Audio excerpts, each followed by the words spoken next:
The Caruso estate sat at the end of a private road in Oyster Bay, Long Island, a sprawling Georgian mansion with white columns and iron gates that whispered of old money and new violence. On the morning of December 23rd, frost covered the lawn like a confession waiting to be spoken.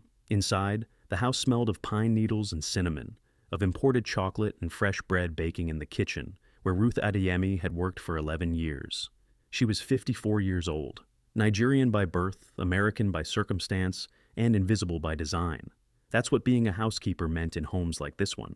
You learn to occupy space without disturbing it, to move through rooms like a benevolent ghost, to know everything and remember nothing. Ruth had perfected this art. She knew which cabinet held the Macallan 25 that Salvatore Caruso drank when he was anxious. She knew that his wife Meredith took her coffee with exactly 3 ice cubes, no matter the season. She knew that 12-year-old Sophia still slept with a stuffed elephant named Winston, and that 15-year-old Marco had started hiding cigarettes in his winter boots. She knew other things too, darker things. The kind of knowledge that settles into your bones when you spend a decade washing blood from expensive shirts and watching men arrive with briefcases and leave with nothing but fear in their eyes. Ruth knew what Salvatore Caruso really did for a living. She had always known, and she had made peace with it the way working people make peace with impossible choices, by focusing on the children, on the small mercies, on the paycheck that put her own son through Columbia. That morning, she was arranging ornaments on the 12-foot Douglas fir in the living room when the children came downstairs. Sophia ran to her immediately, wrapping thin arms around Ruth's waist. Ruth, can we make the cookies today?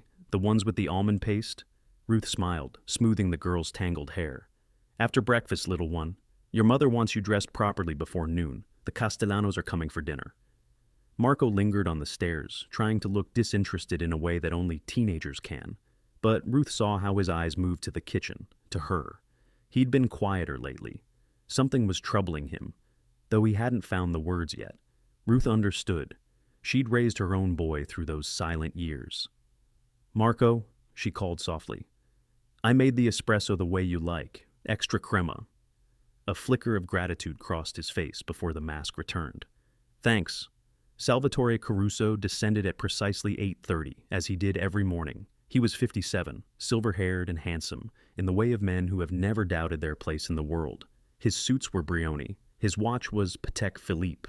His smile was the kind that never quite reached his eyes, though most people were too afraid to notice. "Good morning, Mr. Caruso," Ruth said, her voice neutral. "Professional. 11 years of practice." He barely glanced at her. That was normal. Ruth existed in his peripheral vision, a function rather than a person. She had made peace with this too. But something was different today. She could feel it in the air, a tension that hadn't been there yesterday. Salvatore's jaw was tight. He'd slept poorly. She could tell by the way he held his coffee cup, both hands wrapped around it like he was trying to warm something deeper than his fingers. "Ruth." His voice stopped her as she moved toward the kitchen. "My office. 10 minutes." The words landed like stones in still water.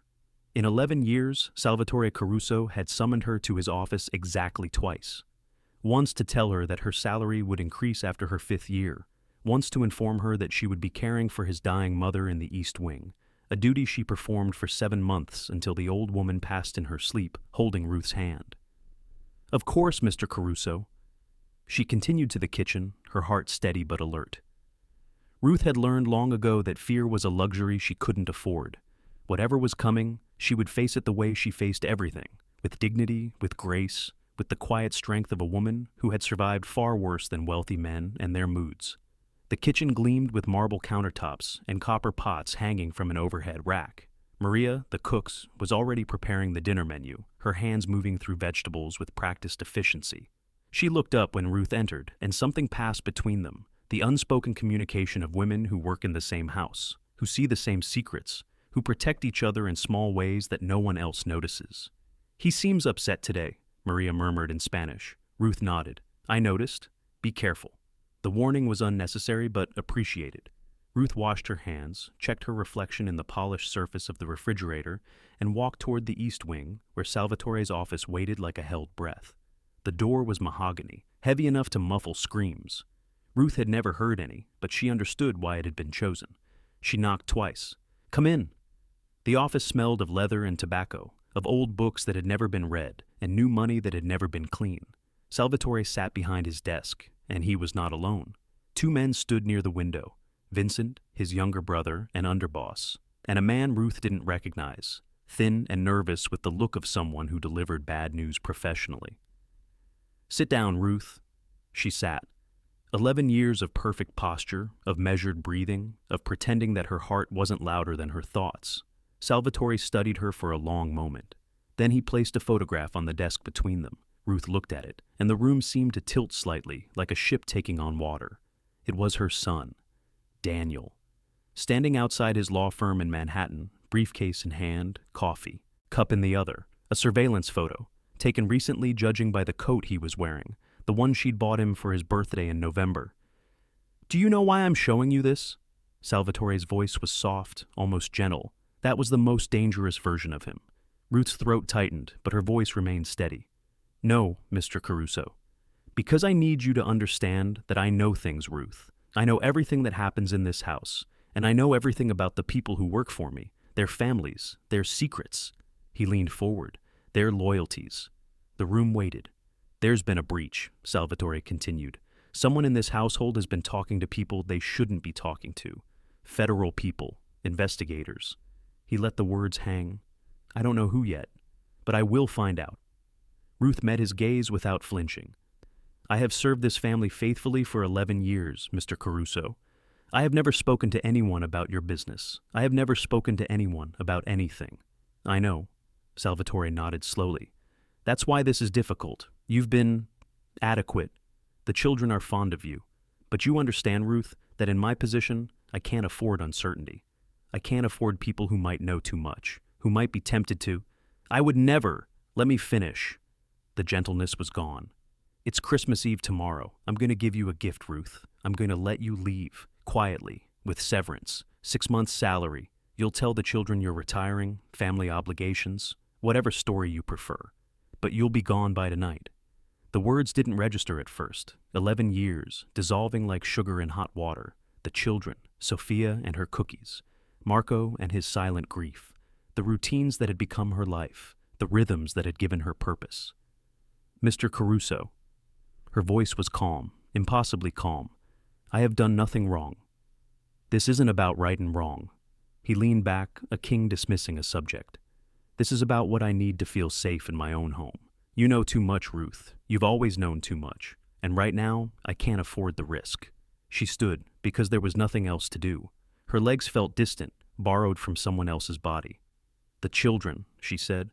"May I at least say goodbye to the children?" Salvatore considered this. Brief, supervised, and Ruth. He waited until she met his eyes. "If I ever hear that you've spoken about this family, about anything you've seen or heard in this house, I will make sure that photograph is the last good picture ever taken of your son. Do you understand?" She understood. She had always understood. Some doors close so quietly, you don't realize you've lost the only home you knew until you're standing on the other side. Children see everything. That's what adults forget, the small witnesses, taking notes. Sophia found out first. She was sitting at the top of the stairs, hidden by shadows, when Ruth emerged from her father's office. The girl had a habit of eavesdropping, not out of malice, but out of the desperate need to understand a world that never explained itself to her. At 12, she had already learned that adults lied about important things and told the truth only about things that didn't matter. She watched Ruth walk toward the kitchen, watched the way the woman's shoulders stayed rigid even as her hands trembled slightly at her sides. Something was wrong. Sophia could feel it the way she felt thunderstorms before they arrived, a pressure in her chest, an electric taste on her tongue. She crept downstairs, keeping to the edges where the floor didn't creak. The kitchen door was slightly open, and through the gap, she could see Ruth standing at the counter, hands flat against the marble, head bowed. Maria was beside her, speaking in rapid Spanish, her voice rising and falling with distress. Sophia didn't speak Spanish, but she understood crying, and Ruth was crying now, silent tears that she wiped away quickly, professionally, as if emotion were just another mess to clean up. "What's happening?" Sophia pushed through the door without thinking. Both women startled. Ruth straightened immediately, her face composing itself into the serene mask she always wore. But Sophia had already seen. The girl's eyes were sharp, accusatory. "Sophia, little one, Ruth's voice was steady, warm. "You should be getting dressed. Your mother—" "Why are you crying?" Maria retreated to the stove, stirring something that didn't need stirring. Ruth knelt so she was at Sophia's eye level, taking the girl's small hands in her own. "Sometimes adults get sad, sweetheart. It's nothing for you to worry about." "Is it because of father?" Ruth hesitated. That tiny pause told Sophia everything she needed to know. The girl's face hardened into an expression far too old for her years. "What did he do?" "Sophia, tell me." There was steel in the child's voice, a hint of the woman she would someday become. Ruth felt her heart splinter. "I'm going to be leaving, little one, tonight. There are family things I need to take care of. In Nigeria. My mother isn't well and—" "You're lying." The accusation hung between them, sharp as broken glass. Ruth couldn't respond, couldn't find words for this moment that required the impossible, honesty that would hurt, or lies that would betray. "Father is making you leave," Sophia continued. Her voice was flat now, certain. "I heard voices from his office, angry voices, and now you're crying and lying about Nigeria. Sophia, please!" But the girl was already pulling away, already turning toward the stairs. Ruth reached for her, but Maria caught her arm, held her back. "Let her go," Maria whispered. "You'll only make it worse." Ruth watched Sophia disappear up the staircase, each footstep a small explosion of grief. The afternoon stretched ahead like a sentence she didn't know how to finish. Marco found out next, but his discovery was quieter, a slow understanding that built like water behind a dam. He was in his room when Sophia burst in without knocking, her face flushed and furious. "Father's firing Ruth." Marco looked up from his phone, irritation flashing before concern replaced it. "What? What are you talking about?" "I heard them. In his office? He's making her leave tonight. On Christmas Eve, Marco. He's throwing her out like garbage." Marco stood slowly. He was 15, tall for his age, with his father's dark hair and his mother's green eyes. He had been cultivating an air of teenage indifference for the past 2 years, but underneath that performance, he was still the boy who had cried in Ruth's arms when his dog died, who had trusted her with secrets he couldn't tell anyone else. "That doesn't make sense. Ruth has worked here forever. He stopped because he couldn't find the right word. Family didn't fit. Employee was too cold. Ruth was something else, something their vocabulary hadn't been built to contain. "You know how father is," Sophia spat. "He doesn't need reasons. He just decides things, and everyone has to accept it because he's—" She couldn't finish the sentence either. The truth of what their father was hung between them, unspoken but understood. Marco moved to his window, looking out at the frost-covered grounds. The gardeners were stringing lights through the hedges, preparing for the party tomorrow. Everything looked perfect, postcard ready. That was always the Caruso way. Perfect surfaces hiding rotten foundations. "Maybe it's temporary," he tried. "Maybe he's just—" "It's not temporary. She was crying, Marco. Ruth never cries. She never even looks upset. But she was standing in the kitchen, crying, and then she lied to me. She said it was about her mother in Nigeria. But it's not. It's father. He's punishing her for something, or he's scared of something, or he's just being cruel because he can." Marco turned back to face his sister. In this light, she looked younger than 12, still the little girl who used to crawl into his bed during thunderstorms. But her eyes were older. They had all aged too quickly in this house. "What do you want to do about it?" The question surprised both of them. Marco had never challenged their father on anything. None of them had. Salvatore Caruso was not the kind of man you challenged. He was the kind of man you survived. Sophia's chin lifted. "I want to stop him."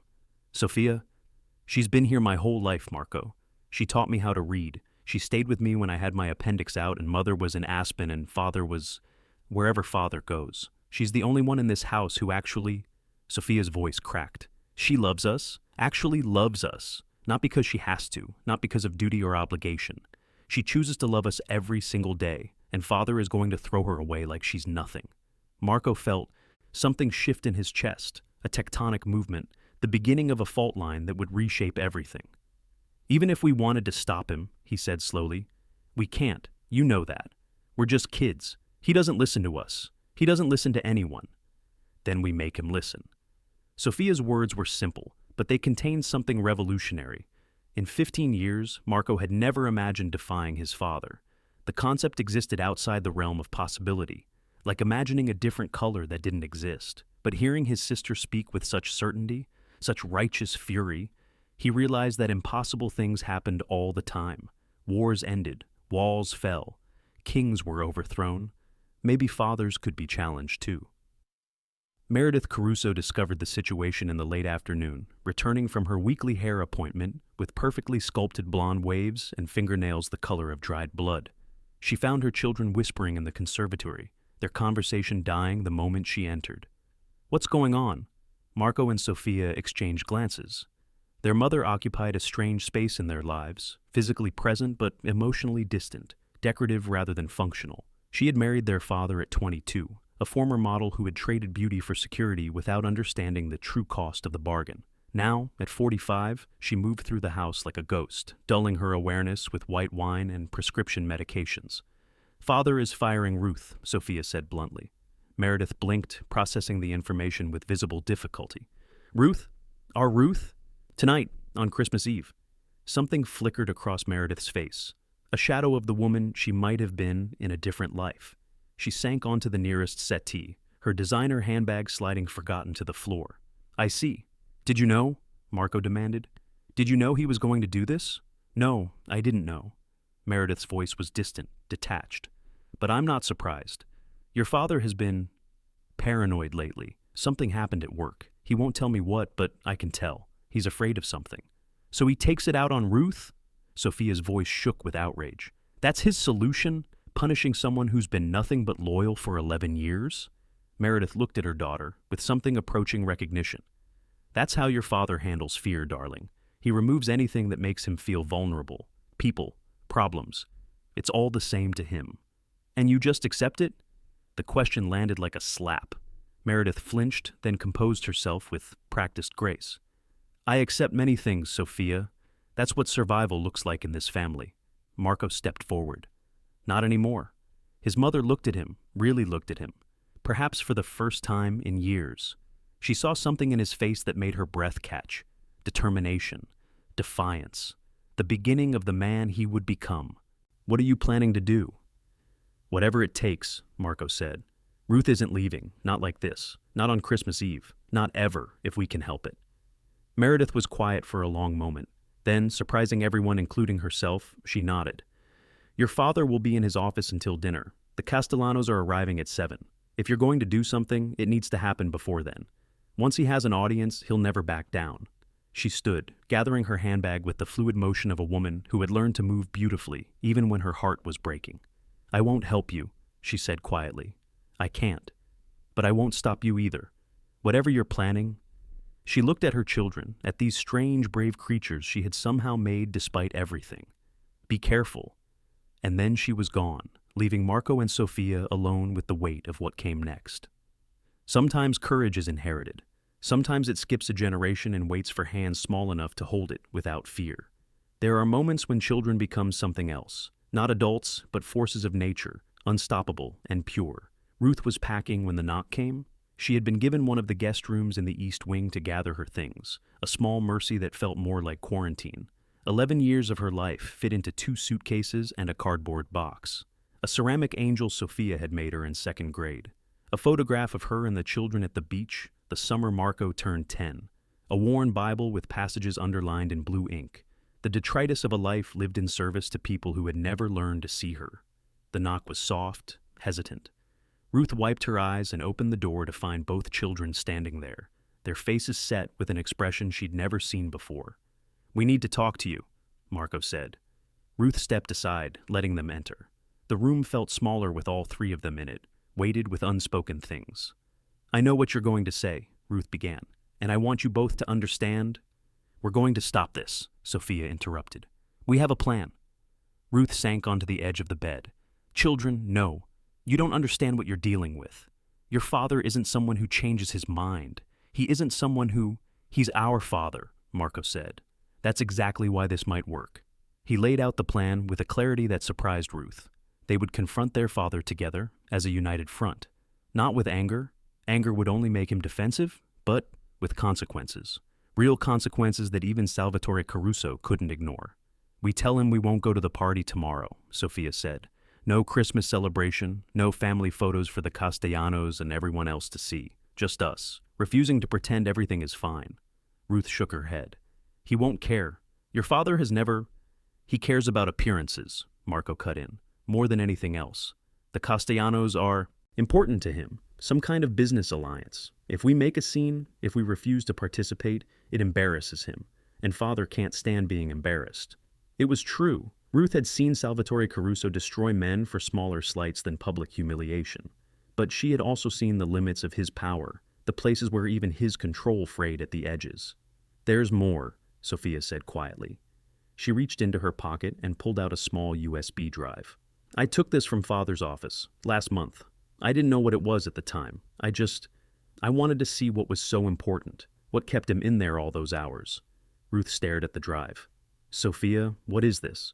Files. I don't understand most of them, but there are names, dates, numbers that look like money. Sophia's voice dropped to a whisper. I think it's evidence of what Father really does. The room went very still. Ruth felt something cold move through her chest, part fear and part terrible recognition. The child had done something dangerous, something that couldn't be undone. You cannot use this, Ruth said carefully. Do you understand me? Whatever is on that drive, your father will know you took it. And then what? Marco's voice was harder now, edged with something Ruth had never heard from him before. He fires you? He's already doing that. He threatens Daniel? He's already doing that too. At some point, Ruth, we have to stop being afraid. At some point, we have to fight back. This isn't your fight, Ruth said, her voice breaking. I won't let you destroy your relationship with your father for me. I won't let you put yourselves in danger. You don't get to decide that, Sophia said simply. We love you, Ruth. We actually love you, and in this house, that's the rarest thing in the world. So we're going to fight for it, whether you want us to or not. Ruth looked at these children, these brave, foolish, beautiful children, and felt something give way inside her. Not surrender, something more like grace. They were offering her something she had never expected to receive in this house.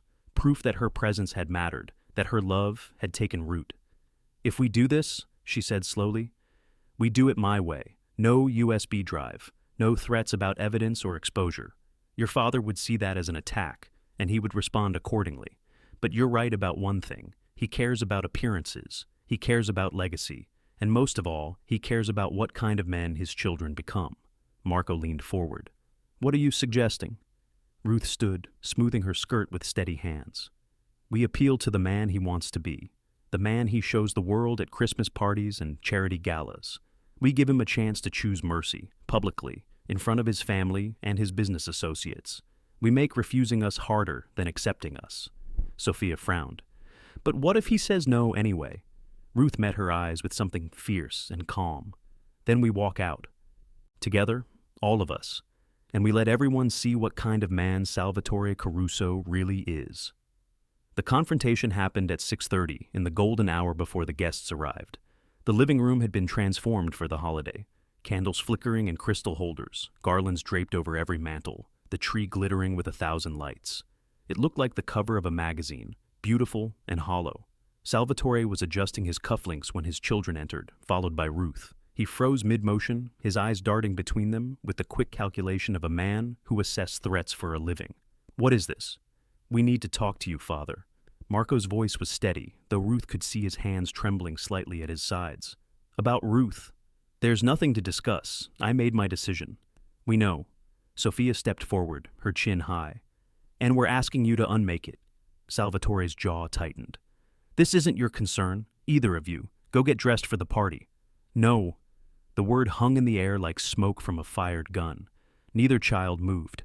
Behind them, Ruth stood with her hands clasped, her face serene as a saint's. Excuse me? We're not going to the party, Marco said. Not unless Ruth stays. Not unless you reverse your decision and treat her with the respect she deserves.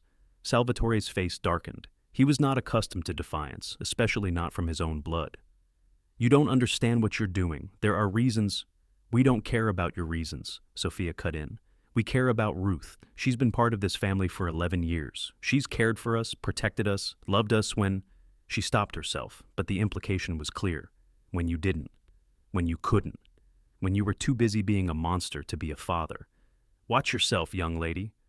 Or what? Sophia's voice cracked but didn't break. You'll fire me too? Send me away like I'm nothing? That's what you're good at, isn't it? Throwing away anything that makes you feel things you don't want to feel. Salvatore turned to Ruth, his eyes blazing. This is your doing. You turned my children against me. Ruth met his gaze without flinching. Your children turn themselves toward what they know is right. I didn't teach them that. They knew it already. They knew it because somewhere beneath everything else, they learned it from you. The words landed unexpectedly. Salvatore blinked, momentarily disarmed. You talk about family, Ruth continued, about loyalty, about honor. Those words mean something to Marco and Sophia. They mean something because they've watched you say them 1,000 times, and they've chosen to believe them. Don't prove them wrong tonight. Don't show them that everything you taught them was just a story you told yourself to feel better about who you really are. Salvatore was silent. The clock on the mantel ticked away the seconds. Outside, headlights appeared at the end of the drive. The first guests arriving, punctual as always. The Castellanos will be here in 5 minutes, Ruth said quietly. You have a choice to make, Mr. Caruso. You can fire me and watch your children refuse to participate in your Christmas celebration. They'll tell everyone why. They'll tell the Castellanos, the Morettis, everyone you've invited to witness your perfect family. Or you can let me stay, and we can all walk into that party together, and no one will ever know that anything was wrong. She paused, letting the silence do its work. But that choice belongs to you. It always has. Power isn't taken, it's surrendered, and sometimes the smallest hands hold it tightest. He never saw it coming, not because it was sudden, but because it was patient. The Castellanos arrived at 7:03 p.m. in a black Mercedes that crunched slowly up the gravel drive. From the window of the living room, Salvatore Caruso watched them emerge. Dominic Castellano, with his silver hair and politician smile, his wife Elena in a red gown that probably cost more than Ruth earned in 3 months. These were important people, allies, the foundation of a business arrangement that had been years in the making, and they were walking toward his front door while his children stood in silent rebellion, and his housekeeper waited for his judgment like she had any right to it. Salvatore felt something he hadn't experienced in a very long time: uncertainty. He had built his empire on the principle that everything had a price, that every problem could be solved with sufficient application of pressure and capital. Ruth Adeyemi should have been no different. A ledger entry to be erased, a loose end to be tied. But standing in his living room, watching his daughter's eyes fill with defiant tears and his son's jaw set with unexpected steel, Salvatore realized that some calculations couldn't be completed with mathematics alone. "You're willing to humiliate me," he said slowly, looking at Marco, "in front of my business associates. For her." "Yes." Marco's voice didn't waver. "We are. And you understand that there will be consequences, that after tonight, nothing will be the same between us." Sophia stepped closer to her brother, their shoulders touching, united. "We understand that things need to change. We're just not sure you're ready for how much." The doorbell rang. Salvatore glanced toward the foyer, where 2 of his men were preparing to greet the guests. Then he looked back at Ruth, still standing there with impossible calm, as if she had already accepted whatever verdict he delivered. That was what decided him, in the end.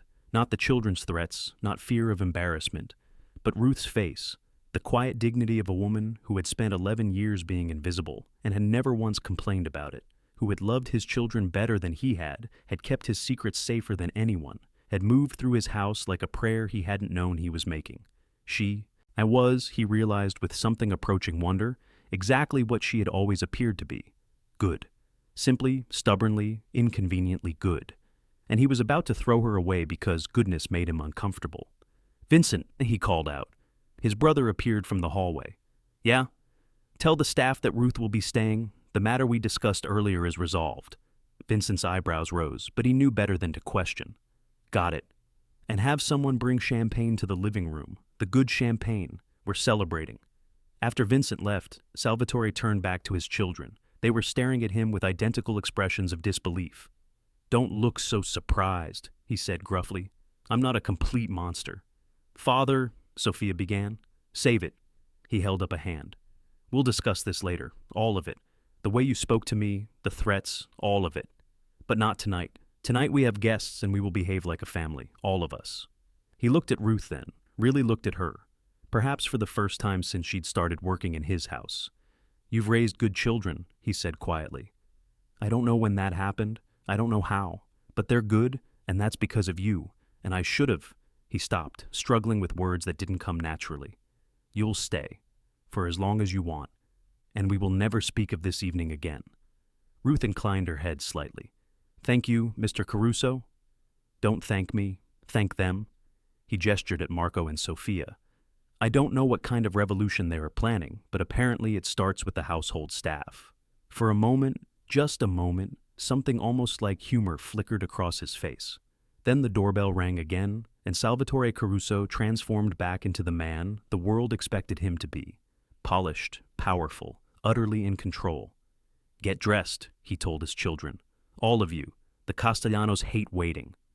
The party was like every other Christmas Eve gathering at the Caruso estate. Champagne and caviar, laughter that never quite reached people's eyes, conversations that were really negotiations wearing social clothing. Ruth moved through it all with her usual invisible grace. But tonight something was different. Tonight, people saw her. Dominic Castellano paused mid-sentence when she offered him a canapé, actually looking at her face instead of through it. "You've been with the Carusos a long time, haven't you?" 11 years, sir." "They're lucky to have you. My wife's been through 4 housekeepers in the past 3 years. Can't find anyone reliable." Ruth smiled politely. "I've been fortunate to work with a wonderful family." Across the room, she caught Marco's eye. He was standing with a group of adults, performing the role of dutiful son, but his attention kept drifting to her, making sure she was still there, still real. Sophia was less subtle. She found excuses to be near Ruth throughout the evening, helping carry trays, straightening decorations, anything that kept her close. At one point, the girl simply took Ruth's hand and squeezed it, her eyes bright with unshed tears. "We did it," she whispered. "You did it," Ruth corrected gently. "Both of you. I just stood there and looked dignified." "That's not true. You were brave, the bravest person I know." Ruth felt her heart expand in her chest, too large for the space she'd made for it. "I learned it from somewhere, from 2 children who showed me that sometimes love is worth fighting for." The party continued. Guests arrived and departed. Music played. Toasts were made to prosperity and family and all the other things wealthy people pretended to value. But beneath the glittering surface, something had shifted in the Caruso household. A fault line had been exposed, a truth spoken that couldn't be unspoken. Near midnight, Meredith Caruso found Ruth alone in the kitchen, washing glasses that the catering staff had already cleaned twice. "You should be resting," Meredith said. "It's been a long day." "I don't feel tired." Ruth set down a glass, studying the other woman with quiet curiosity. "Why didn't you stop them? Earlier, when they told you their plan? You could have gone to your husband, warned him." Meredith was silent for a moment. Then she reached for a dish towel and began drying the glasses Ruth had washed. "I was 22 when I married Salvatore," she said. "Young, stupid. I thought money would protect me from unhappiness. I thought power would keep me safe." She laughed softly without humor. "I've spent 23 years learning how wrong I was." She set down a dried glass, reached for another. "My children have something I lost a long time ago. They have courage. They have conviction. They look at injustice and they don't just accept it, they fight." She paused, her hands still. "I couldn't take that from them, even if it meant defying my husband. Especially if it meant defying my husband." Ruth nodded slowly. "They're remarkable."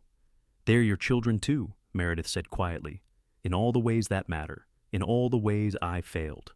They stood together in the kitchen, 2 women from different worlds, washing dishes that didn't need washing because neither of them knew how to say what they really meant.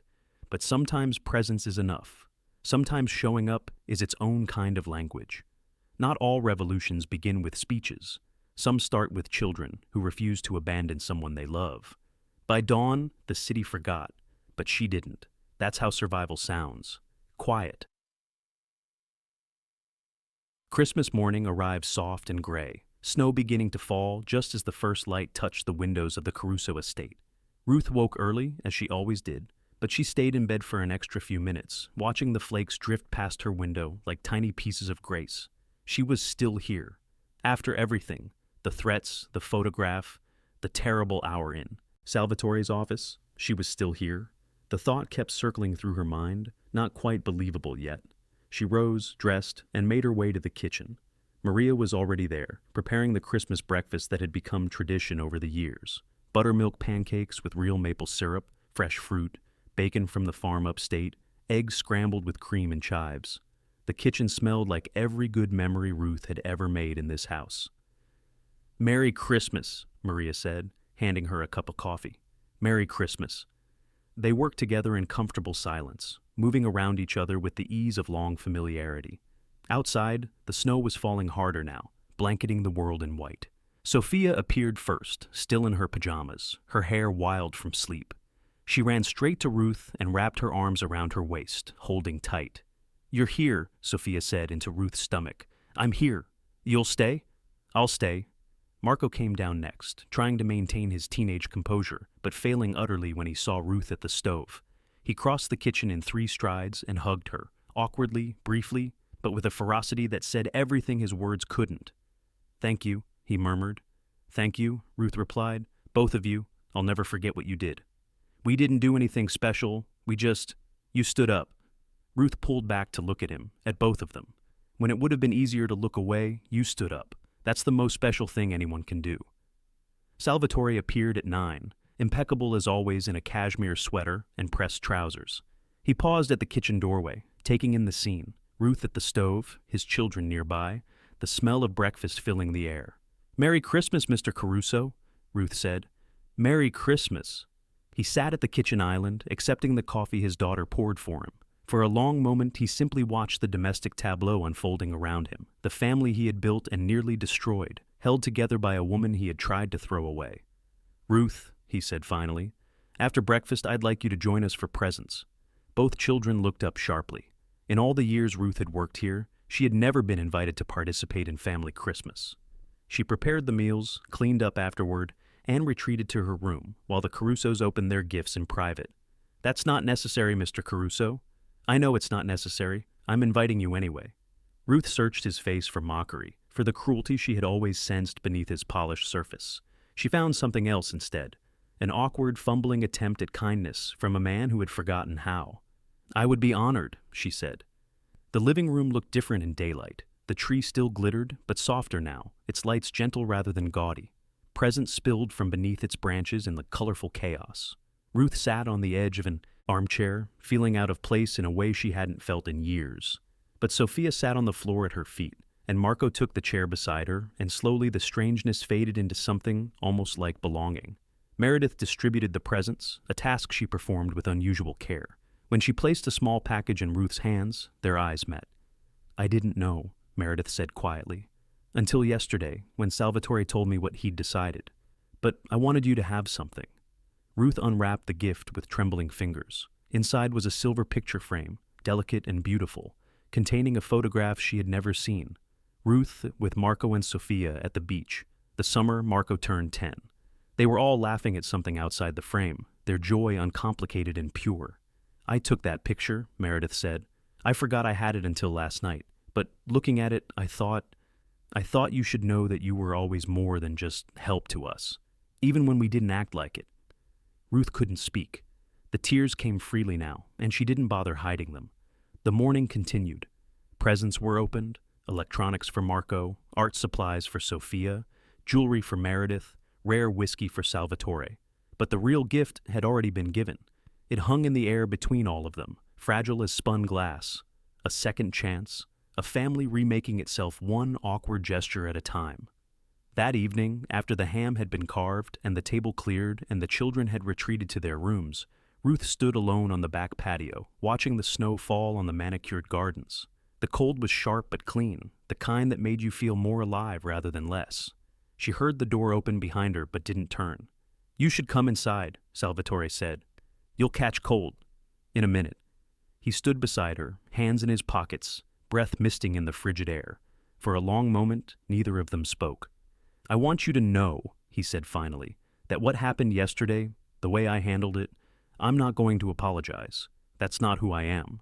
But I will say this. I underestimated you, and I underestimated my children. I won't make that mistake again." Ruth nodded slowly. "I appreciate your honesty. There's something else." He paused, and Ruth sensed how difficult this was for him. "The breach I mentioned, the reason I was so paranoid. It wasn't about you. It was never about you. We found the source this morning, one of my accountants. He's been feeding information to the feds for months." Ruth absorbed this without surprise. In houses like this one, there was always someone watching, someone waiting, someone willing to trade secrets for safety. "What will happen to him?" Salvatore's face hardened. "That's not your concern." "No," Ruth agreed. "It isn't." She turned to face him then, this man who held so much power and so little peace. "Mr. Caruso, I have served this family for 11 years. I have never spoken about your business to anyone, and I never will. But I need you to understand something. I stay for the children. I have always stayed for the children. Whatever happens between us, whatever trust you think I've broken or loyalty you think I owe, the only thing that matters to me is Marco and Sophia. As long as they need me, I will be here. When they don't, I will leave. That has always been the arrangement, whether you knew it or not. Salvatore studied her for a long moment. Then unexpectedly he smiled. Not his public smile, not his dangerous smile, but something smaller and almost human. You know what I admire about you, Ruth? You've spent 11 years in my house, watching everything I do, knowing exactly what kind of man I am, and you've never been afraid of me, not once. Fear is a waste of time, Mr. Caruso. I learned that a long time ago. Where? Nigeria? Ruth shook her head. Here, in America, in houses like yours, working for families like yours. You learn that the only real power anyone has is the choice to keep going. Every day you wake up and decide to face whatever comes. That's courage. Everything else is just circumstance.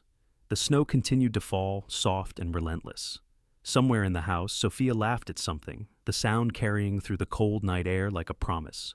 Go inside, Salvatore said. Get warm. Tomorrow things go back to normal, but tonight... He paused, searching for words that didn't come easily. Tonight, you're part of the family. For whatever that's worth. Ruth smiled. It's worth everything, Mr. Caruso. Even when it doesn't feel like it. She walked back into the house, leaving him alone with the snow and his thoughts. The warmth enveloped her immediately. The smell of pine and cinnamon, the soft glow of Christmas lights, the sound of children who had fought for her and won. In the kitchen, she found Sophia waiting with 2 mugs of hot chocolate. I made it the way you taught me, the girl said, with the little marshmallows. Ruth took the mug, wrapping her hands around its warmth. Perfect. They sat together at the kitchen table, mother and daughter in all the ways that mattered, watching the snow fall outside the window. Tomorrow would bring new challenges, new tensions, new negotiations. The Caruso household would never be simple, and Ruth would never truly belong here. But tonight, she was home. She didn't want revenge. She wanted peace. Love just got her there faster.